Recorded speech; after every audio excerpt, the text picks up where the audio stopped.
بسم الله الرحمن الرحيم.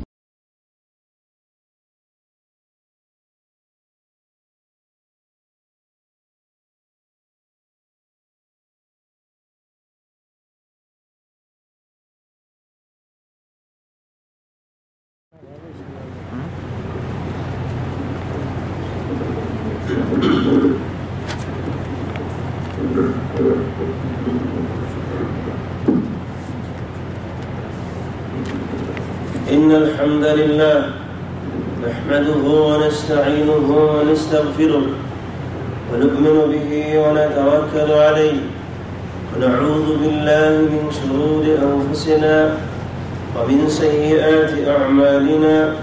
من يهده الله فلا مضل له ومن يضلله فلا هادي له. ونشهد أن لا إله إلا الله وحده لا شريك له. ونشهد أن سيدنا ونبينا وحبيبنا محمد صلى الله عليه وعلى آله وصحبه وسلم تسليما كثيرا. أما بعد، فإن خير الحديث كتاب الله، وخير الهدي هدي محمد صلى الله عليه وسلم، وشر الأمور محدثاتها، وكل محدثة بدعة، وكل بدعة ضلالة، وكل ضلالة في النار.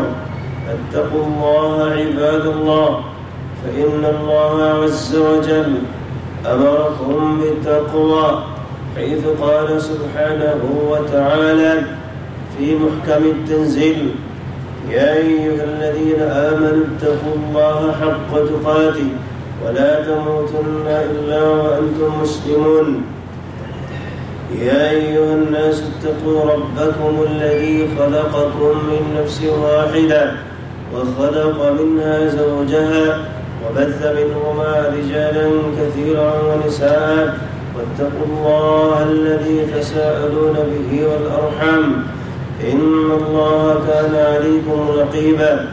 يا أيها الذين آمنوا اتقوا الله وقولوا قولا سديدا يصلح لكم أعمالكم ويغفر لكم ذنوبكم، ومن يطع الله ورسوله فقد فاز فوزا عظيما. ثم أما بعد، সম্মানিত ভাইরা, সুপ্রিয় বন্ধুগণ, সুফিবাদের উপরে আলোচনা আমাদের বেশ কয়েকটা আলোচনা ইতিমধ্যে হয়েছে। আজকে আমাদের সর্বশেষ আলোচনা। যদিও সুফিবাদের উপরে অনেক কথা রয়েছে এবং এক এক করে প্রত্যেক সবক আদায়কারী বা প্রত্যেক মানহাজ কিংবা প্রতিটি তরিকার উপর আলোচনা করতে গেলে অনেক সময়ের প্রয়োজন। আমরা ইনশাআল্লাহ মৌলিক কথাগুলো বলার চেষ্টা করেছি এবং আজকে আশা করি আজকের আলোচনার মাধ্যমে আমরা সমাপ্তি টানার চেষ্টা করব। মৌলিক কথাগুলো যেহেতু বলা হয়েছে, আমরা যদি মৌলিকভাবে সুফিবাদের মূল পদ্ধতি বা তরিকা কিংবা মানহাজ কিংবা উসুল বা পদ্ধতি সেগুলো বুঝে থাকি, তাহলে এই মানহাজ বা পদ্ধতির উপরে যত তরিকা রয়েছে, যত পন্থা রয়েছে, যত পদ্ধতি রয়েছে, যত মানহাজ রয়েছে, সবগুলোই খুঁজে বের করা সম্ভব এবং এ সকল ইসলাম বিরোধী, শরীয়ত বিরোধী, কোরআন সুন্নাহ বিরোধী সবই পন্থা বা পদ্ধতি থেকে বেঁচে থাকা সম্ভব। তো আজকে আমরা ইনশাআল্লাহ সুফিবাদের উপর আলোচনা সমাপ্তি করার চেষ্টা করব। সুফিবাদের উপরে যে মানহাজ বা যে পদ্ধতিগুলো আমরা ইতিপূর্বে আলোচনা করার চেষ্টা করেছি, তার নির্যাস বা সার কথা বা সারমর্ম আমরা এভাবে বের করার চেষ্টা করব। তা হচ্ছে যে সকল কারণে সুফিবাদ ইসলামী শরীয়তে গ্রহণযোগ্য নয়, প্রত্যাখ্যাত বা বর্জনীয় বা ইসলাম বিরোধী, তার মধ্যে অন্যতম কারণ হচ্ছে আল হুলুল ওয়াল ইত্তিহাদ এবং ওয়াহদাতুল ওজুদ। অর্থাৎ সুফিবাদের ভেতরে আল হুলুলিয়া অথবা আল ইত্তিহাদিয়া রয়েছে, অর্থাৎ স্রষ্টা এবং সৃষ্টির মাঝে কোনো পার্থক্য নাই। স্রষ্টাও তিনি, মাখলুকও তিনি, নাউযুবিল্লাহি মিন যালিক। অর্থাৎ আল্লাহ তাআলা সৃষ্টি জগতের মাঝে প্রকাশিত হয়, সৃষ্টি জগতের মাঝে তিনি স্থান দখল করেন। একটা পর্যায়ে এসে সৃষ্টি আর স্রষ্টার মাঝে কোনো পার্থক্য থাকে না, সব কিছুর মাঝেই স্রষ্টাকে খুঁজে পাওয়া যায়। এটি হচ্ছে সুফিবাদের অন্যতম আকীদা বিশ্বাস, যা ইসলামের সাথে, ইসলামী শরীয়তের সাথে, কোরআন সুন্নাহর সাথে সম্পূর্ণরূপে সাংঘর্ষিক, এবং এটি হচ্ছে শিরকি মতবাদ,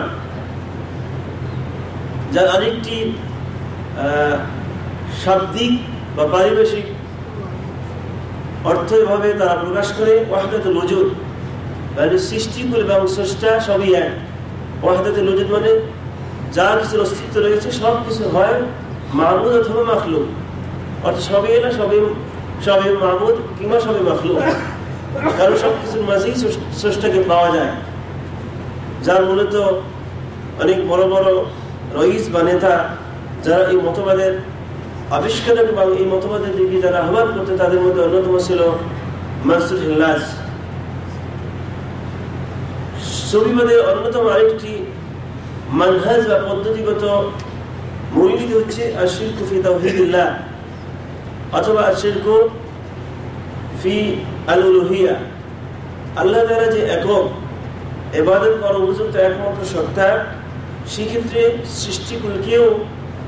সৃষ্টিকুলকেও একত্রিত করে ফেলা, অর্থাৎ আল্লাহ তাআলা ইবাদত করলে মাখলুকের ইবাদতই করা হয়, নাউযুবিল্লাহি মিন যালিক, অথবা মাখলুকের ইবাদত করলে আল্লাহর ইবাদত করা হয়। এটি হচ্ছে সুফিবাদের অন্যতম আরেকটি ইসলাম বিধ্বংসী, কোরআন এবং সুন্নাহর বিপরীত আকীদা এবং বিশ্বাস, এবং এ কারণে তারা তাওহীদ রুবুবিয়্যার ক্ষেত্রেও শিরক করে বসে। সুফিবাদের আরেকটি মানহাজ বা আকীদা হচ্ছে আল-গুলু ফির রাসূল, রাসূল করিম সাল্লাল্লাহু আলাইহি ওয়াসাল্লামের ভিতরে গুলু করা বা সীমা লঙ্ঘন করা, রাসূলকে আল্লাহ তাআলার পর্যায়ে নিয়ে যাওয়া, রাসূলকে আল্লাহ বলা, আল্লাহকে রাসূল বলা, নাউযুবিল্লাহি মিন যালিক, অর্থাৎ আল্লাহ তাআলা দুনিয়াতে রাসূল হয়ে হাজির হয়েছেন, নাউযুবিল্লাহি মিন যালিক। সুফিবাদের আরেকটি মানহাজ বা পদ্ধতি হচ্ছে আল-গুলু ফিস সালিহিন, কিংবা নেককার অথবা সলিহিন বা ভালো লোক কিংবা মুত্তাকি ব্যক্তির ক্ষেত্রে সীমা লঙ্ঘন করা। সুফিবাদের আরেকটি আকীদা ও বিশ্বাস হচ্ছে আল-ইদআত আল-কাযিবাত, অর্থাৎ বিভিন্ন মিথ্যা আশ্রয় নেওয়া, মিথ্যা দাবি করে বসা, এবং এর বেশ কিছু কথা আমরা ইতিপূর্বে আলোচনা করেছি। সুফিবাদের আরেকটি আকীদা এবং বিশ্বাস হচ্ছে আত-তাসাহুল ফিল আহকাম আশ-শারঈয়্যা, ইসলামী শরীয়তের বিভিন্ন মাসলা মাসাইল, হুকুম, আহকাম, বিধিবিধান, এগুলোর ক্ষেত্রে তাসাহুল করা, অর্থাৎ এগুলো দরকার নাই, যেমন নামাজ দরকার নাই, রোজা দরকার নাই, হজ দরকার নাই। এই মনসুর হিল্লাজ সেই বলতো হজ দরকার নাই, এটা দরকার নেই, সেটা দরকার নেই, কারণ তারা এমন একটা পর্যায়ে পৌঁছে যায় যেখানে গেলে আর ইবাদত দরকার হয় না, এবং এক্ষেত্রে তারা অত্যন্ত সীমালঙ্ঘন করে বসে কোরআন কারীমের একটি আয়াত তারা ব্যবহার করে। আল্লাহ তাআলা বলেছেন, ওয়া'বুদ রাব্বাকা হাত্তা ইয়াতিয়াকাল ইয়াকিন, তুমি তোমার রবের ইবাদত করো যতক্ষণ না ইয়াকিন চলে আসে।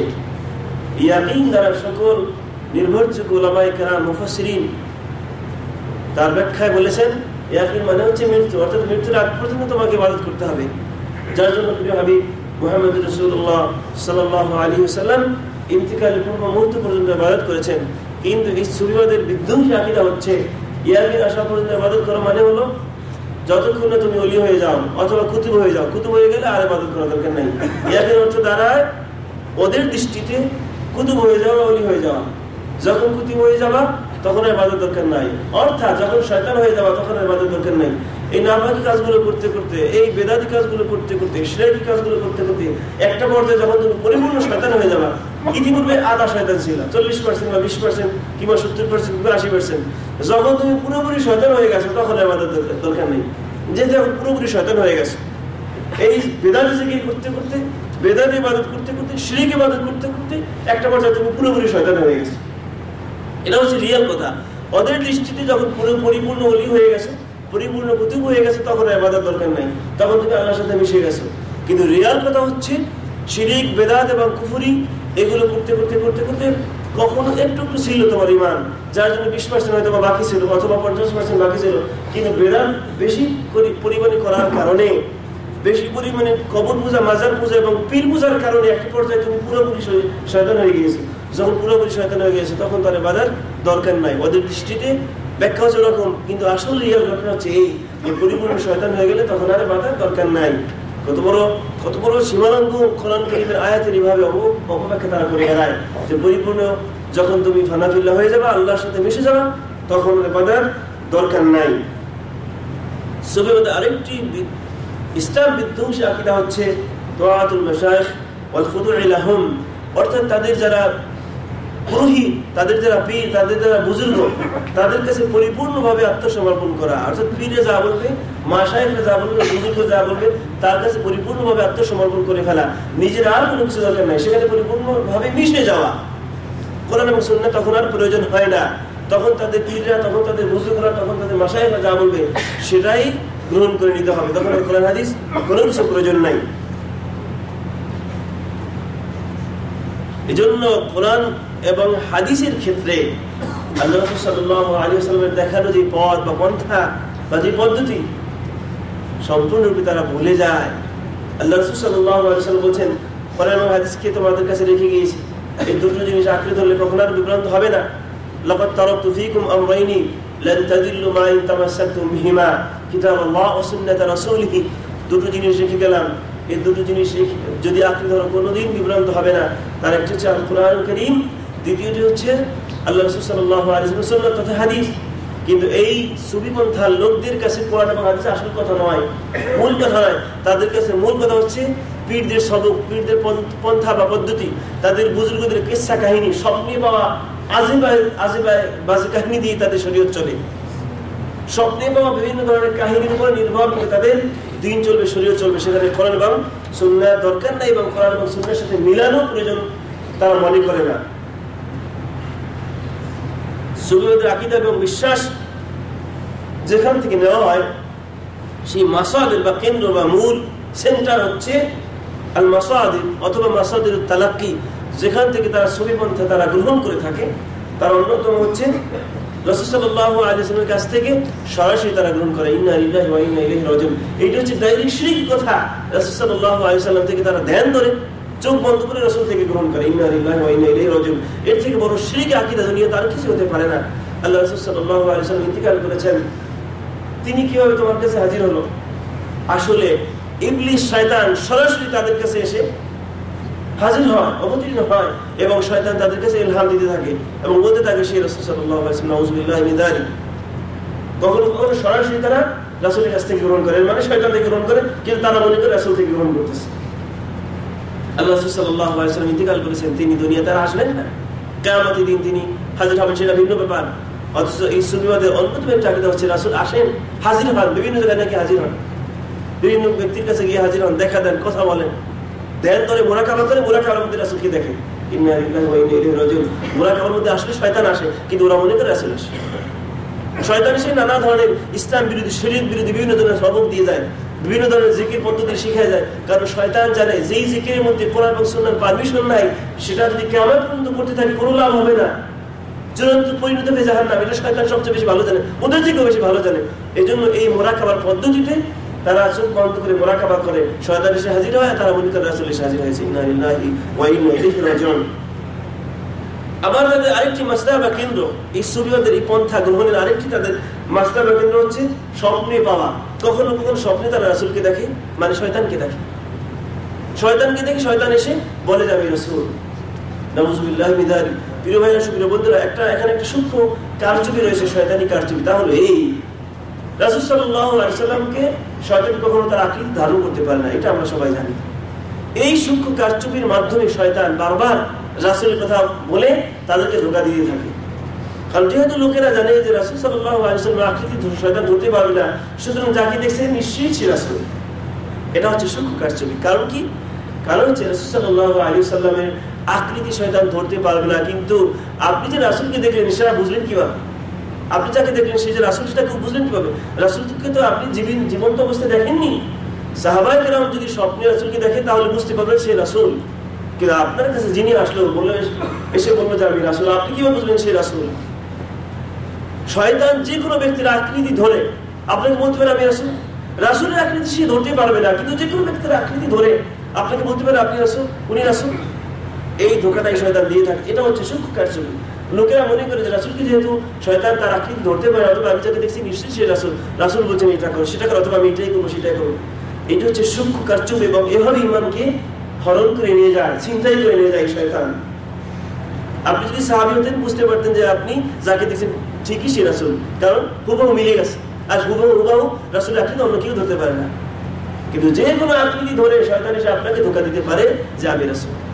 তারপর আমি নিজেও, কি জন্য আমি নিজেও বলছি, আমার কাছে কেউ এসে বলছে রাসূলকে দেখেছে, আমি জিজ্ঞেস করলাম আপনি কেমন কিভাবে দেখেছেন?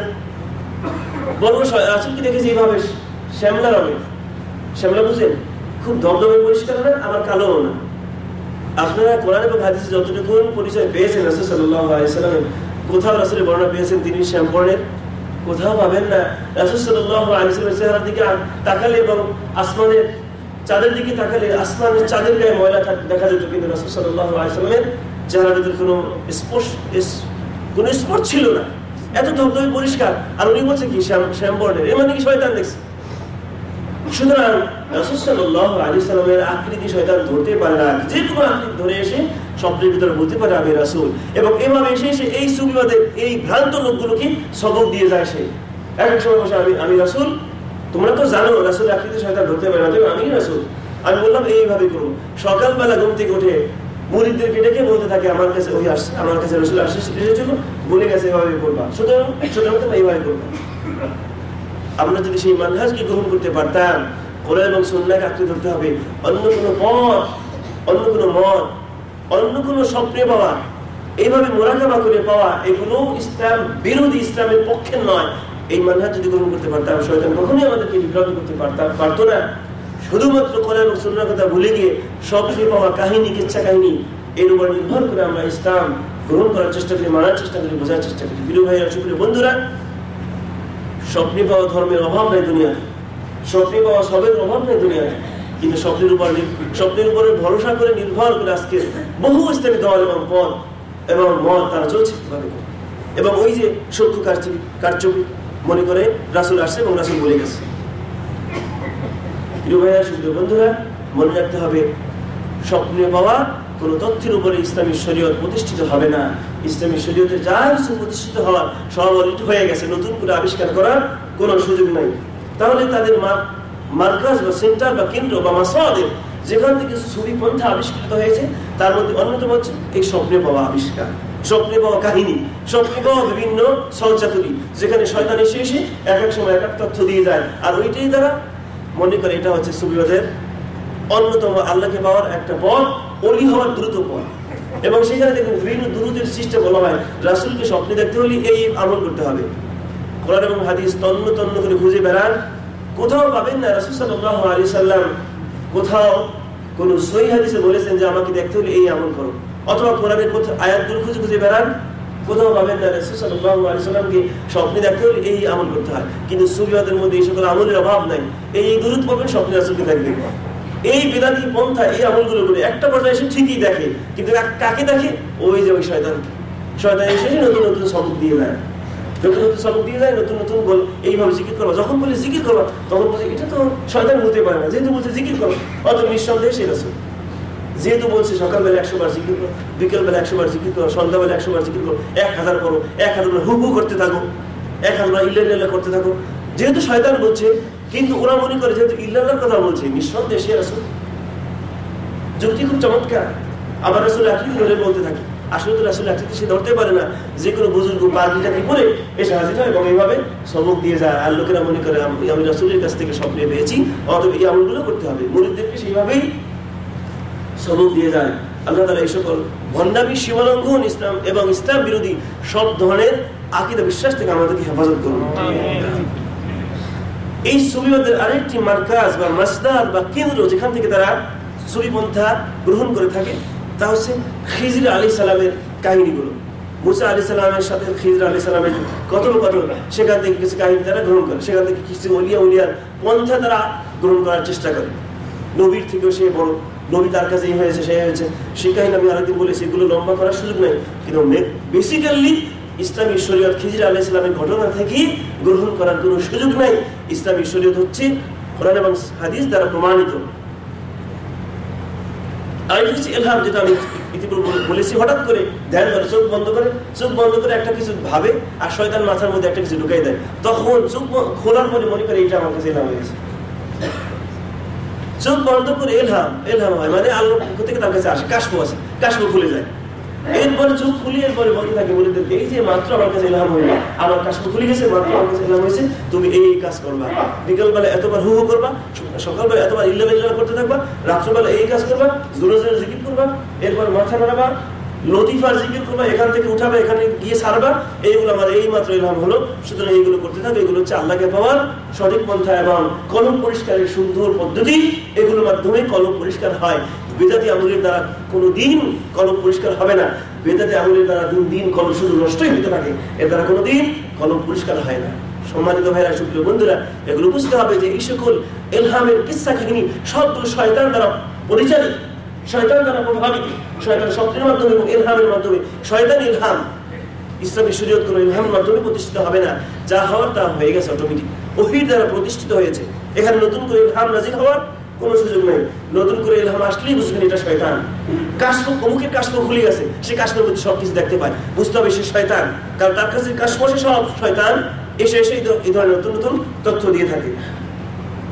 এরপর আইসে আল ফেরাসা, ফেরাসা বলা হয় হঠাৎ করে দেখে একটা কিছু মন্তব্য করে বসা, চেহারা দেখে, হ্যাঁ তোমার মধ্যে আমি দেখছি এই, তোমার মধ্যে এই কাজ হতে পারে, এইটা হতে পারে, তোমাকে দেখলেই বোঝা যায়, এই চেহারা দেখে এভাবে বলতে থাকে। এটা হচ্ছে ফেরাসা।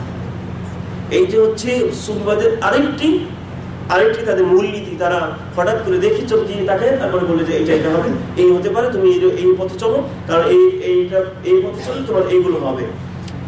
এগুলো হচ্ছে সুফিবাদের আরেকটি কারসাজি। আইসা আল মেরাজ, মেরাজ শয়তান, সুফিবাদের মেরাজ মানে কি, হঠাৎ তারা আকাশে চলে যায়, আসমানে চলে যায়, এসে জগৎবাসীকে বলতে থাকে আমি আসমানে গেছিলাম, চতুর্থ আসমানে গেছে, পঞ্চম আসমানে গেছে, ষষ্ঠ আসমানে গেছে, আসমানে গিয়ে ঘুরে ঘুরে এসে নতুন নতুন তথ্য এসে আবিষ্কার করে। আসলে কি, আসলে শয়তান তাদেরকে এভাবে খেলতামশা করে। যখন কোনো ব্যক্তির কাছে মূলনীতি না থাকে, কোরআন এবং সুন্নাহ না থাকে, শয়তান তখন যেমন মন চায় তেমন ভাবে তাদেরকে নাচাতে থাকে। হঠাৎ করে স্বপ্নের মধ্যে দেখে আকাশে গেছে, আকাশে গিয়ে আল্লাহর সাথে সাক্ষাৎ করে, আসলে কাকে দেখতেছে, শয়তানকে দেখতেছে। তখন সকালবেলা ঘুম থেকে উঠে বলতে থাকে আমি মেরাজে গিয়েছিলাম, আমি এরকম চতুর্থ আসমানে গিয়েছিলাম, পঞ্চম আসমানে গিয়েছিলাম, এরকম গিয়ে দেখে আসছি। এইগুলো করতে হবে। এবং আপনারা জানবেন আমাদের দেশে প্রতি বছর একটা কাজ ঘটে, এবং এমনকি এখানেও আমাদের কিছু কিছু লোকেরা এই কাজটা শুরু করে দিয়েছে। সেটা হলো বছরে একটা চিঠি আসে, চিঠির মধ্যে লেখা থাকে মসজিদে নববীর খতিব সাহেব অথবা খাদিম শেখ ইয়াসিন, ম্যাক্সিমাম সময় লেখে শেখ ইয়াসিন, আসলে শেখ ইয়াসিন নামকারী কেউ নাই। শেখ ইয়াসিন মসজিদে নববীর খতিব, তিনি স্বপ্নে দেখেছেন রাসূল সাল্লাল্লাহু আলাইহি ওয়াসাল্লাম এসে বলছেন আমার উম্মতের মধ্যে এতজন মারা গেছে, একজন ওলি নাই, অমুক নাই, মুসলমান নাই, ইমানদার নাই, তোমরা সবাই এই কাজগুলো করো। এই কথা যে তাড়াতাড়ি প্রচার করবে তার এত লাভ হবে, যে এই কাজটাকে বিশ্বাস করবে না তার ক্ষতি হবে। প্রতি বছর এগুলো আসতে থাকে, লোকেরা এগুলো বিশ্বাস করে, এবং এত কবি সাবাই দিলে তার এত লাভ হবে। আর যদি কেউ বিশ্বাস না করে তার ছেলে মারা যাবে। তখন এই ভয়ে ছেলে মারা যাবে, বিশ্বাস না করার মারাত্মক অবস্থা, বিশ্বাস তো করতেই হয়, বিশ্বাস না করলে ছেলে মারা যাবে। এই ধরনের শয়তানি কিসসা কাহিনীর অভাব নেই আমাদের দেশে। আর নতুন এক দাজ্জাল আপনারা জানেন, আমি ইতিপূর্বে বলেছি দেওয়ানবাগী নামের যে দাজ্জাল, এই খবিস শয়তান, এই নতুন দাজ্জাল সে নিয়মিত প্রচার করে বেড়ায়, আসমানে গেলে নাকি তাকে দেখা যায়, নাউযুবিল্লাহি মিন যালিক। আসমানে গেলে আল্লাহ যেখানে আসেন সেখানে করে দেখা যায়, নাউযুবিল্লাহি মিন যালিক। এই দেওয়ানবাগী সম্পর্কে কথা বলে শুধু আমি সময় নষ্ট করতে চাই না। এরকম দাজ্জালের অভাব নাই। কেউ আছে সরাসরি দাজ্জাল, আর কেউ আছে ডাইরেক্ট কথা বলে না, কিন্তু ইলহামের ভিত্তিতে স্বপ্নে পাওয়া এসে এইভাবে বলতে থাকে। এগুলো হচ্ছে নতুন নতুন দাজ্জাল। এই সকল দাজ্জালের ফিতনা থেকে, এই সকল শিরক এবং কুফরি থেকে, ইসলাম এবং আসল কোরআন এবং সুন্নাহর পথ থেকে আমাদেরকে বিভ্রান্ত করার নতুন নতুন জাল, শয়তানি জাল, এই সকল শয়তানি জাল থেকে মুক্ত থাকা অত্যন্ত জরুরি। আল্লাহ তাআলা আমাদেরকে হেফাজত করুন। সম্মানিত ভাইয়া, সুপ্রিয় বন্ধুরা, এইভাবে মৌলিক যে কথাগুলো বলা হলো, এই কথাগুলো ভালোভাবে খেয়াল করবে, বোঝার চেষ্টা করবেন। আর যদি বাঁচতে হয়, হেদায়েতের পথে টিকে থাকতে হয়, একমাত্র পথ আমি বারবার বলছি কোরআন এবং সুন্নাহর পথ, এছাড়া দ্বিতীয় কোনো পথ আমাদের সামনে নাই। কোরআন এবং সুন্নাহ অনুযায়ী চলবেন, কোরআন এবং সুন্নাহর উপরে অটল থাকার চেষ্টা করবেন। যদি উলামায়ে কেরাম কখনো মতবিরোধ করেন, কোরআন এবং সুন্নাহর কাছে ফিরে আসবেন। আল্লাহ তাআলা বলেন, ফাইন তানাযাতুম ফি শাইইন ফারুদ্দুহু ইলাল্লাহি ওয়ার রাসূলি ইন কুনতুম তুমিনুনা বিল্লাহি ওয়াল ইয়াউমিল আখির যালিকা খায়রুন ওয়া আহসানু তা'ওয়িলা। যদি তোমরা কোনো ব্যাপারে মতবিরোধ করো তাহলে আল্লাহর কাছে আসো, মানে কোরআনের কাছে আসো বা রাসূলের কাছে আসো, মানে হাদিসের কাছে আসো। ইন কুনতুম তুমিনুনা বিল্লাহি ওয়াল ইয়াউমিল আখির, যদি তোমরা আল্লাহকে বিশ্বাস করো এবং আখিরাতকে বিশ্বাস করো, অর্থাৎ আল্লাহকে যারা বিশ্বাস করবে, আখিরাতকে যারা বিশ্বাস করবে, তারা মতবিরোধের সময় কোরআনের কাছে আসবে, হাদিসের কাছে আসবে। আর যারা মতবিরোধের সময় কোরআন এবং হাদিসের কাছে ফিরে আসে না, আল্লাহ তাআলার ভাষায় তারা আল্লাহকেও বিশ্বাস করে না, আখিরাতকেও বিশ্বাস করে না। আল্লাহর কাছে যদি আমরা ফিরে আসি, অর্থাৎ কোরআনের কাছে ফিরে আসি, হাদিসের কাছে ফিরে আসি, তাহলে কখনোই বিভ্রান্ত হওয়ার সম্ভাবনা নাই। আর যদি কোরআন এবং সুন্নাহর কাছে ফিরে না আসে, এইভাবে বিভিন্ন পথে বিভিন্ন মতে যে যা বলে, স্বপ্নের কাহিনী, কিচ্ছা কাহিনী, বুজুর্গানের দিনের ইলহামের কাহিনী, কাশফের কাহিনী, ফয়েজ বরকতের কাহিনী, এগুলো শুনে শুনে যে জীবনকে অতিবাহিত করে দেই, তাহলে জাহান্নাম ছাড়া দ্বিতীয় কোনো পথ আমাদের সামনে আর বাকি থাকবে না, খোলা থাকবে না। এই যে ফয়েজ বরকত, বুজুর্গানের কেরামের ফয়েজ বরকত, এগুলো হচ্ছে আরেকটি শিরক পন্থা। বুকে বুক মিলালে ফয়েজ পাওয়া যায়, হুজুর থেকে, বুজুর্গ থেকে, অথবা ওস্তাদ থেকে, অথবা বরকত পাওয়া যায়। নাউযুবিল্লাহি মিন যালিক। ফয়েজ এবং বরকত দেওয়ার মালিকানা আপনাকে কে দিল? এই হুজুররা, এই পীর সাহেবরা বরকত দিতে থাকে, ফয়েজ দিতে থাকে। হাতে হাত মিলালে অথবা বুকে বুক মিলালে, কাঁধে কাঁধ মিলালে ওনারা বরকত দিতে থাকে, ফয়েজ দিতে থাকে। ইন্না লিল্লাহি ওয়া ইন্না ইলাইহি রাজিউন। এই মহাবিশ্বে বরকত দেওয়ার মালিক, ফয়েজ দেওয়ার মালিক একমাত্র আল্লাহ তাআলা। আপনাকে কে এই দায়িত্ব দিল যে আপনি ফয়েজ দিবেন আপনার ছাত্রদেরকে? এগুলো হচ্ছে শিরকি কথাবার্তা, এগুলো বিশ্বাস করা যাবে না, এগুলোকে কান দেওয়া যাবে না। প্রিয় ভাইরা, সুপ্রিয় বন্ধুরা, এবার আসুন, আমি যেটা আগেই বলেছি, সুফিবাদের ব্যাপারে কথা শেষ হবে না। একটা বছর যদি আমি আলোচনা করি, তারপর শেষ হবে না, খুঁটিনি সব যদি ফুটে তুলতে চেষ্টা করি। এই জন্য আমি আর সামনের দিকে বাড়বো না। যে মৌলিক কথাগুলো বলা হয়েছে সেগুলো ভালো করে খেয়াল করবেন, এবং বেঁচে থাকার জন্য সুফিবাদের এই সবল থেকে, এই বিষাক্ত সবল থেকে যদি কোরআন এবং সুন্নাহর পথে আপনাকে টিকে থাকতে হয়, আপনার ঈমান এবং আকীদাকে বাঁচাতে হয়, তাহলে একমাত্র পথ কোরআন এবং সুন্নাহর পথ, দ্বিতীয় কোনো পথ আমাদের সামনে নাই। এই বিষয়টা খেয়াল রাখবেন। এবার আসুন, জগৎ বিখ্যাত কিছু সুফি যারা সুফিদের আবিষ্কার এবং পৃথিবীতে এই কালো সবল এবং কালো নিঃশ্বাস ফেলে দুনিয়াটাকে গ্রাস করে ফেলেছে, বিশেষ করে মুসলিম দুনিয়াটাকে তছনছ করে দিয়েছে, মুসলমানদের মধ্যে নানা আকীদা এবং শিরক কুফরি ঢুকিয়ে দিয়ে মুসলমানদেরকে নানা দল উপদলের দিকে ধাবিত করেছে, শয়তানের দিকে ধাবিত করেছে। এরকম কিছু জগৎ বিখ্যাত সুফিদের পরিচয় আমাদের জানা দরকার। তাদের মধ্যে প্রাথমিকভাবে, অর্থাৎ প্রথম যুগে কিছু ছিল যারা মোটামুটি এতটা বিভ্রান্ত হয়নি। তারা মূলত চেষ্টা করতো লোকদেরকে কিছু আমল দিয়ে, নতুন নতুন কিছু আমল দিয়ে এই পথে টিকে রাখা, কিন্তু শিরক কুফরি বেদাতি সবক দিত না, কিন্তু বেশি বেশি আমলের কথা বলতো। কিন্তু তাদের বড় সমস্যা ছিল কোরআন এবং সুন্নাহকে অ্যাভয়েড করে চলতো। কোরআন এবং সুন্নাহ দরকার নাই, আমল করো, জিকির করো, এই করো, সেই করো। এই ধরনের প্রাথমিক যুগে এই কথাগুলো বলতো বেশি। শিরক এবং কুফরি তখনও শুরু হয়নি। তাদের মধ্যে অন্যতম ছিল জুনায়েদ আল বাগদাদি। এর নাম আমাদের দেশে অনেকেই জানে। জুনায়েদ আল বাগদাদি সুফিবাদের প্রাথমিক পর্যায়ে যারা সুফিবাদের আবিষ্কার, তাদের মধ্যে অন্যতম। তিনি মূলত আসলে বেশি বেশি জিকিরের কথা বলতো, বেশি বেশি তাসবিহের কথা বলতো, কিন্তু কোরআন সুন্নাহর দিকে লোকদেরকে ইহতিমাম করতে বলতো না, কোরআন সুন্নাহ স্টাডি করার কথা বলতো না। কোরআন সুন্নাহ থেকে আলাদা হয়ে শুধু জিকির করো, শুধু তাসবিহ করো, শুধু নফল ইবাদত করো, এদিকে ধাবিত করার চেষ্টা করেছে। আবুল কাসেম আল খাররাজ তার নাম, 298 হিজরি, এবং তাকে মূলত সাইয়্যিদুত তাইফা সুফিয়া, সুফিবাদের নেতা বলা হয় বা নেতা ধরা হয়। মূলত কাসরাতুল ইহতিমাম বিল ওয়াজ ওয়াল কিসাস মা কিল্লাতিল ইলম, বেশি বেশি কাহিনী বলতো তিনি, বেশি বেশি ওয়াজ নসিহত করতো, কিন্তু কিল্লাতুল ইলম, ইলম ছিল কম। কোরআন এবং সুন্নাহর ইলম কম ছিল এবং লোকদেরকে এদিকে ডাকতো কম। বেশি বেশি জিকির করো, বেশি বেশি তাসবিহ করো, বেশি বেশি নফল ইবাদত করো, এদিকে আহ্বান করতো বেশি। এরপর থেকে শুরু হয় মারাত্মক ইসলাম বিরোধী, কোরআন সুন্নাহ বিরোধী বিধ্বংসী সুফিবাদের আবিষ্কার এবং সূচনা। তার মধ্যে অন্যতম হচ্ছে আবুল ইয়াজিদ আল বুস্তামি, যাকে বায়াজিদ বুস্তামি হিসেবে আমাদের দেশের লোকেরা জানে, 263 হিজরি। তারপর আরেকজন হচ্ছে জুন্নুন আল মাসরি, 245 হিজরি। এরপরে আরো বিধ্বংসী, ইসলামকে একেবারে নিঃশেষ করে দেয়, ডাইরেক্ট মুশরিক বানিয়ে ছাড়ে, ডাইরেক্ট কাফের বানিয়ে ছাড়ে। যার আকীদা, সে হচ্ছে মনসুর আল হাল্লাজ, আবু সাঈদ আল খাজ্জাজ যার নাম, এবং মনসুর হাল্লাজ হিসাবে তিনি পরিচিত। 309 হিজরি 309 হিজরি তার মোটামুটি এই সময়কালে তার সূচনা। এবং তার আকীদা আর কিছু আবু বকর আস-সাবকি অথবা আবু বকর আস-সুবলি 334 হিজরি। এদের আকীদা বিশ্বাস একই রকম ছিল। এদের আকীদা বিশ্বাস ছিল বাতিনিয়া, মানে গোপন আকীদা। এরপর ওয়াহদাতুল উজুদ, মানে আল্লাহ এবং মাখলুক একই। তারপর আল ফানা, মানে ফানা ফিল্লা হয়ে যাওয়া, আল্লাহ ভিতরে মাখলুক একাকার হয়ে যাওয়া, মাখলুকের আলাদা থাকবে না, আল্লাহ এবং মাখলুক একই থাকবে। এবং এটা এখনো আমাদের দেশে আছে, তার অনুসারী এখনো আমাদের দেশে আছে, যারা বিশ্বাস করে আল্লাহর ভিতরে ফানা ফিল্লা হয়ে যায়।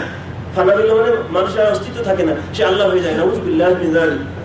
এই ফানা ফিল্লা বাকি মিল্লার কথাবার্তা অনেক শুনবেন আমাদের দেশে।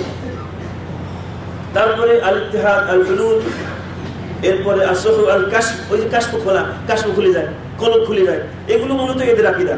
আল বাকা, আল মুরিদ, এরপর আল আরিফ, আরবাবুল হাকায়েক, আহলুল বাতিন, এদের এগুলো হচ্ছে তাদের নামকরণ এবং এগুলো তাদের আকীদা। এই আকীদার ব্যাপারে বেশ কিছু কথা আগে যেহেতু বলা হয়েছে, জন্য এগুলো ব্যাখ্যা আমি করবো না।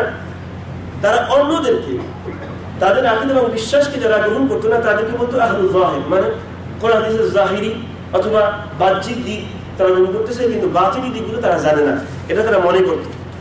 এভাবেই মূলত দুনিয়াতে মুসলিম বিশ্বে বিশেষ করে এই সুফিবাদের ইসলাম বিধ্বংসী মারাত্মক আকীদা এবং বিশ্বাস ছড়িয়ে পড়ে। কিন্তু আফসোসের বিষয় হচ্ছে আজকের দিনে এদের মুরিদদের সংখ্যা আমাদের দেশে প্রচুর প্রচুর এবং প্রচুর। যারা হানাফিল্লা বিশ্বাস করে, কাশফে বিশ্বাস করে, এবার ফাইজ বরকতে বিশ্বাস করে, এগুলোতে বিশ্বাস করে, যেগুলো ডাইরেক্ট একজন মানুষকে মুশরিক বানিয়েছে। এই ধরনের বিশ্বাসী সংখ্যা প্রচুর। আল্লাহ তাআলা আমাদেরকে এই সকল শিরক এবং কুফরি বিশ্বাস থেকে হেফাজত করুন। বারাকাল্লাহু লি ওয়া লাকুম ফিল কুরআনিল আযীম ওয়া নাফা'নি ওয়া ইয়্যাকুম বিমা ফীহি মিনাল আয়াতি ওয়াজ যিকরিল হাকীম। আকুলু ক্বাউলি হাযা ওয়া আস্তাগফিরুল্লাহ লি ওয়া লাকুম ওয়া লিসাইরিল মুসলিমিনা মিন কুল্লি যামব ফাস্তাগফিরুহু ওয়া তুবু ইলাইহি ইন্নাহু হুয়াল গফুরুর রহিম।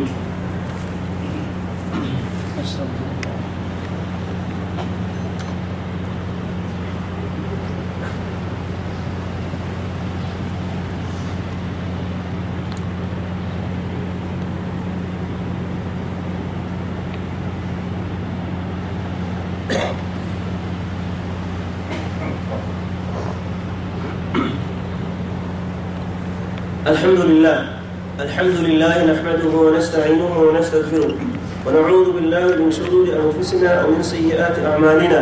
من يهده الله فلا مضل له ومن يضلله فلا هادي له. ونشهد أن لا إله إلا الله وحده لا شريك له. ونشهد أن سيدنا ونبينا وحبيبنا محمد صلى الله عليه وعلى آله وصحبه وسلم تسليما كثيرا. أما بعد. প্রিয় ভাইয়া, সুপ্রিয় বন্ধুরা, মনসুর হিল্লাহ যে জন্ম তারিখ নিয়ে কিছু মতবিরোধ আছে। কারোর মধ্যে 244 থেকে 309, আবার কেউ কেউ বলছেন 309। যাই হোক, ফারিস, বেলাদুল ফারিস এবং ইরাক, এখানে যদিও সে ফারিসে জন্মগ্রহণ করেছে এবং ইরাকে সে বড় হয়েছে, যার জন্য দেখবেন অনেক সুফিদের ধ্যান ধারণা, আকীদা বিশ্বাস ইরাক এবং মিশর এবং এই ফারিস বা ইরান এই সকল এলাকা থেকে মূলত ছড়িয়ে পড়ে সারা দুনিয়াতে। তাকে অবশেষে শুলে চড়িয়ে তাকে হত্যা করা হয়। সেই যুগে সকল উলামায়ে কেরাম তাকে কাফের ফতোয়া দেন এবং মুসলিম সমাজ তাকে হত্যা করেন। এরপরে আরো কিছু আমাদের পরিচিত জগৎ বিখ্যাত সুফি যারা এই ধরনের শিরক এবং কুফরি বিশ্বাস যারা আবিষ্কার করেছে এবং প্রচার করেছে, তাদের মধ্যে অন্যতম হচ্ছে সাহরাওয়ার্দী 587 হিজরি, আর হচ্ছে ইবনে আরাবী 638 হিজরি। আমি একটু সংক্ষেপে বলে যাচ্ছি। ইবনুল ফারুক 632 হিজরি, ইবনু সাবঈন 767 হিজরি। এই সকল সময় মূলত সুফিবাদের খুব রমরমা ব্যবসা শুরু হয় দুনিয়াতে। পরবর্তীতে সে আরো বেড়ে যায়। তারপরে আরেকজন সুফিবাদের জগৎ বিখ্যাত নেতা বলা যায়, যদিও তার ব্যাপারে কিছু কথাবার্তা আছে, ভালো নেগেটিভ এবং পজিটিভ দুই দিকে আছে। আব্দুল কাদের জিলানী 561 হিজরি। তার বই পুস্তকে কিছু কথাবার্তা আছে যেগুলো পরবর্তীতে আল্লাহ আলম, আল্লাহ ভালো জানে এটা কি তার কথা না তার মুরিদদের কথা, আল্লাহ ভালো জানে। তার কিছু কথা আছে, তিনি বলছেন, মান ইসতাগাযা বি ফি কারবিহি কাশাফতু আনহু, যে ব্যক্তি বিপদের সময় সাহায্য চায় আমি তার বিপদ থেকে উদ্ধার করি। এরপরে বলছেন, ওমান নাদানি ফি শিদ্দাতিন ফাররাজতু আনহু, যে বিপদের সময় আমাকে ডাকে আমি তার বিপদ থেকে উদ্ধার করি। ওমান তাওয়াসসালা বি হাজা কদাইতু লাহু, আমার কাছে যে ব্যক্তি আমার ছেলে কোনো প্রয়োজন কামনা করে আমি তার প্রয়োজন মিটাই দিই। ইন্না লিল্লাহি ওয়া ইন্না ইলাইহি রাজিউন, এগুলো বই পুস্তকে পাওয়া যায়। এগুলো যদি নিঃসন্দেহে তার কথা হয়, নিঃসন্দেহে মুশরিক। আর যদি এমন হয় তার মুরিদরা বলেছে, তিনি বলেননি, তার বুঝতে বেশি ভালো ছিল, পরবর্তীতে মুরিদরা এসব কথাবার্তা ঢুকিয়ে তার ব্যাপারে কালানি করেছে। এই জন্য আজকের দিনে পৃথিবীতে সবচেয়ে বেশি তার অনুসারীদের সংখ্যা এবং তাকে বড় বিশ্বাস হিসাবে আখ্যায়িত করা হয়। যেহেতু এই সকল কাজকর্ম সে করতে পারতো, প্রয়োজনের সময় প্রয়োজন মেটাতে পারতো, বিপদের সময় উদ্ধার করতে পারতো, এমনকি কবরে গিয়েও এই সেই করতে পারে তিনি। এই ধরনের অনেক কাহিনী বলা আছে, আমাদের দেশে অনেক কাহিনী ছড়ানো ছিটানো আছে। এই সকল বিশ্বাস যদি কি করে, সে মুসলমান থাকবে না, সে কাফের হয়ে যাবে, মুশরিক হয়ে যাবে, তওবা করে আবার মুসলমান হতে হবে। এরপরে জগৎ বিখ্যাত আরেকজন সুফি হচ্ছে আল-রিফাঈ, তার নাম হচ্ছে আবুল আব্বাস আহমদ বিন আল হুসাইন আল-রিফাঈ, 540 হিজরি ইরাকে মূলত তার জন্ম। এবং নিজেকে সে এবং তার মুরিদরা তাকে রুবুবিয়তের পর্যায়ে নিয়ে যেত, বলতো সৃষ্টি করার ক্ষমতা তার আছে, চাঁদ সৃষ্টি করতে পারে, সূর্য সৃষ্টি করতে পারে, মাখলুক সৃষ্টি করতে পারে, এগুলো তার মুরিদরা বলে বেড়াতো। এবং তাকে তার মুরিদরা কুতুবুল আখতাব বলতো, মানে সবচেয়ে বড় কুতুব। এই কুতুবের শব্দটা আমাদের দেশে খুব প্রচারিত এবং প্রচলিত। অমুকি কুতুব, তমুকি কুতুব, অমুকের দাদা পীর সে কুতুব ছিল, এরপরে বাবা পীর কুতুব হইতে পারে নাই, অলি হয়েছে, এরপরে তার নাতিরা মোটামুটি অলির কাছাকাছি। এইভাবে বাজে কথাবার্তার অভাব নাই। এবং এই কুতুবদের ব্যাপারে কিছু কথাবার্তা বলা হয়, কুতুবরা দুনিয়াকে পরিচালনা করে, এইটা নদী নিয়ন্ত্রণ করে, ঝড়বাদল নিয়ন্ত্রণ করে, এই সে করে, এই ধরনের কথাবার্তা প্রচুর আছে। এগুলো শুনবেন আপনারা। এই সকল কথাবার্তা, শিরকি কথাবার্তা, এগুলো বিশ্বাস করা যাবে না। আর একজন হচ্ছে শিহাবুদ্দিন আবুল ফুতুহ মুহিউদ্দিন ইবনুল হাসান, 549 হিজরি থেকে 587 হিজরি। এরপরে আরেকজন আছে আবুল হাসান আশ-শাযিলি, 593 হিজরি থেকে 656 হিজরি। ইব্রাহিম আদ-দুসুকি, আহমদ আল-বাদাউই, জালালউদ্দিন আর-রুমি, 682 হিজরি। এরপরে মোহাম্মদ বাহাউদ্দিন আন-নকশবন্দি, 691 হিজরি। এই নকশবন্দির পরিচয় আপনারা অনেকেই জানেন। আমাদের দেশে নকশবন্দির কিছু সবক দেওয়ার লোক পাওয়া যায়, আবার সবক গ্রহণ করে এমন কিছু লোক খুঁজে পাওয়া যায়। নকশবন্দি পদ্ধতিতে তারা আল্লাহকে গ্রহণ করে, সৈবতা গ্রহণ করে। তার জন্ম মূলত 791 হিজরি সনে। এরপর আব্দুল গনি আন-নাবিলসি, 1050 থেকে 50 হিজরি।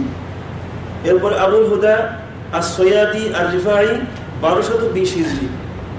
ওমর আত-তিজানি, 1281 হিজরি। মোহাম্মদ উসমান আল-মুরগিনি, 1268 হিজরি। এরপরে আমাদের পাক ভারত উপমহাদেশে আরো পরবর্তীতে তাদের কিছু চেলা চামুন্ডা আবিষ্কৃত হয়েছিল। তার মধ্যে আলা হযরত নামের এক জগৎ বিখ্যাত দানব, জগৎ বিখ্যাত শয়তান, বেরলভী আকীদার আবিষ্কার, যার পরিচয় নতুন করে দেওয়ার অপেক্ষা রাখে না। আমাদের দেশে এখন যারা গরম শ্রেণী হিসেবে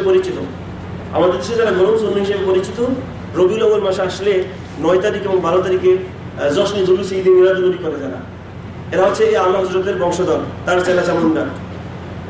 এরা নিজেদেরকে আহলুস সুন্নাহ ওয়াল জামাআহ বলে এবং মনে করে, অথচ এরা হচ্ছে আহলুশ শিরকি ওয়াল বিদআহ।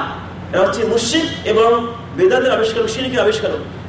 তাদের দৃষ্টিতে রাসূলের যে আল্লাহ নাউযুবিল্লাহি মিন যালিক, ওদের দৃষ্টিতে আল্লাহ তাআলাই জগতের রাসূল হয়ে আসছে। এমনকি ওদের কেসা কাহিনী যদি শোনেন, ওদের ওয়াজ বসে যদি শোনেন, তারা ওয়াজের সময় একটা সে আল্লাহকে আলাদা। ওদের আকীদা হচ্ছে রাসূল সাল্লাল্লাহু আলাইহি ওয়াসাল্লাম এখানে এসে বসবেন, ইন্না লিল্লাহি ওয়া ইন্না ইলাইহি রাজিউন, আল্লাহ রাসূল এখানে এসে বসবেন। এইভাবে শিরক এবং কুফরিতে ভরা এই দলটা, অথচ আমাদের দেশে তারা আহলুস সুন্নাহ ওয়াল জামাত হিসেবে পরিচিত। ওরা হচ্ছে আহলুশ শিরকি ওয়াল বিদআহ। এই ধরনের শিরক এবং কুফরি বিশ্বাস থেকে রব্বুল আলামিন আমাদেরকে হেফাজত করুন। মোটামুটি শরীয়তের ব্যাপারে মৌলিক কথা বলার চেষ্টা করেছি আমি বিগত 5 বা আজকে 6টি আলোচনায়। আমরা মূলত শুধুমাত্র কারো সমালোচনার উদ্দেশ্য নয়, এই ধরনের শিরক এবং কুফরির মাঝে আমরা যাতে নিমজ্জিত না হই, আমরা যাতে আমাদের ঈমান এবং আকীদাকে ধ্বংস করে দুনিয়া এবং আখিরাতকে না খোয়াই, দুনিয়া এবং আখিরাতের আমাদের যাতে সর্বনাশ হয়ে না যায়। আমরা এই নামাজ পড়ি না কিয়ামতের দিন জাহান্নাম থেকে বাঁচার জন্য, আমরা রোজা রাখি জাহান্নাম থেকে বাঁচার জন্য, জান্নাতে যাওয়ার জন্য, কিন্তু আমাদের এই নামাজটা সবই যদি ব্যর্থ হয়ে যায় আকীদার ধসের কারণে, আকীদার সীমালঙ্ঘনের কারণে তাদের আমাদের সারা জীবনের সকল ইবাদত শেষ হয়ে গেল, সর্বনাশ হয়ে গেল। সেই সর্বনাশ থেকে আমরা যাতে বাঁচতে পারি, এই জন্যই মূলত আমি সুফিবাদের ব্যাপারে মৌলিক কিছু কথা বলার চেষ্টা করেছি। আসুন আমরা আরো ভালোভাবে জানার চেষ্টা করি, বোঝার চেষ্টা করি, কোরআন এবং সুন্নাহ থেকে ফিরে আসার চেষ্টা করি। রব্বুল আলামিন আমাদেরকে সেই তৌফিক দান করুন। إن الله وملائكته يصلون على النبي يا أيها الذين آمنوا صلوا عليه وسلموا تسليما اللهم صل وسلم وزد وأنعم وبارك على عبدك ورسولك محمد وعلى آله وصحبه. اللهم أعز الإسلام والمسلمين، اللهم أعز الإسلام والمسلمين، اللهم أعز الإسلام والمسلمين وأذل الشرك والمشركين وانصر عبادك الموحدين. اللهم عليك باليهود الغاصبين، اللهم عليك بالنصارى والملحدين، اللهم عليك بالعلمانيين والشيوعيين فإنهم لا يعجزونك. اللهم دمر ديارهم، اللهم خرب بلادهم، اللهم مزق كلمتهم يا قوي يا عزيز. اللهم انصر إخواننا المجاهدين المستضعفين في سبيلك في كل مكان، اللهم انصرهم، اللهم ارحمهم، اللهم قوي عزائمهم، اللهم ثبت أقدامهم يا أكرم الأكرمين يا ذا الجلال والإكرام. إن الله يأمر بالعدل والإحسان وإيتاء ذي القربى وينهى عن الفحشاء والمنكر والبغي يعظكم لعلكم تذكرون. فاذكروا الله العظيم الجليل يذكركم واشكروه على نعمه يزدكم ولذكر الله أكبر والله يعلم ما تصنعون.